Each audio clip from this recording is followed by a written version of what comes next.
It is that time of year. It is now time for some playoff football. Hi, everyone. Zach Fox alongside Rachel West. We started off with over 50 area schools that we cover. Then reaching the playoffs now. We're just over 30 of those teams. And Rachel, we still got to wait for an entire week in order for even just to get to the Georgia side of things. As tonight, we start off with solely in the Low Country. Exactly. Good news, we didn't have a hurricane this year. Bad news, that week was built into the schedule. So the Georgia teams will be in action next week, and tonight it was the Low Country teams taking center stage, and we'll get right to it right now out on Hilton Head Island. They're hosting a first-round game for the second straight year.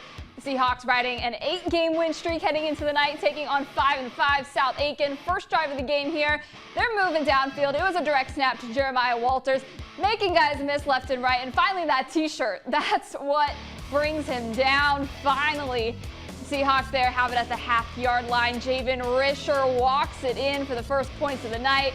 Then on Hilton Head's next possession, Daniel Ranazuski airing it out deep, landing right in the breadbasket of Caden Stewart. That's going to make it 14-0 Seahawks, and they continue racking up the points, winning this one 52-24.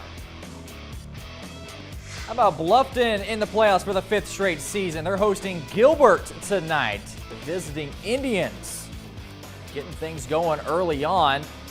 They're able to march downfield and settle for a 35-yard field goal to open up the scoring. Then the Bobcats came right back. It's Aiden McCarthy standing tall in the pocket. Got to find Carnell Warren over the middle. Senior to senior connection for 6. Bluffton seesaws their way in front. Then on defense, a clutter of Bobcats right there for the sack, led by Jacoby Sanders. That forces a 3-and-out. So Bluffton back with the football in the second quarter. Wide receiver screen is Carnell Warren again, and watch the senior go to work. Uses the blocks in front. Then he's going to split a pair, and he's gone. How about a 70-yard house call? But wow, you got to play 4 quarters, and Bluffton falling to Gilbert tonight, 38-21, their 3rd straight season ending in the first round.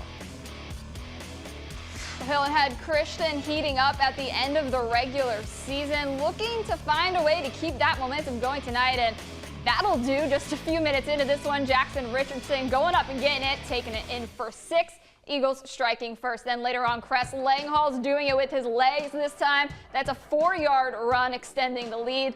Midway through the second quarter now, the defense making some noise. Joseph Haupt hauling in the INT. The Eagles bending a little bit in this one, but not breaking as the night went on. Hilton Head Christian is moving on by a final of 42-20. May River hosting Wilson from the Shark Tank. Second quarter we go. Sharks down 7, and it's Luke Tran. The quarterback spot is going to be taken down, but in the process, he's going to let go of the football, and the Tigers will take control. But in the ensuing possession, Devin Ryan, look, check him out. That's number 20. He's chasing the quarterback. He's got to get to him. Forces the fumble, and now it's a scrum for the football. May River's Michael Poole comes away with it. Sharks trail 14-7 at the break. Second half we go. A rare pass situation for May River. Trying to catch the defense sleeping, but the Tigers were very much awake. Picked off and returned to near midfield. Wilson would then capitalize with a Zachariah Butler Wildcat touchdown. May River puts up a fight in the 4th, but their season comes to an end in the first round of the playoffs, 36-28. Stay with us. More scores and highlights. That's next in the End Zone.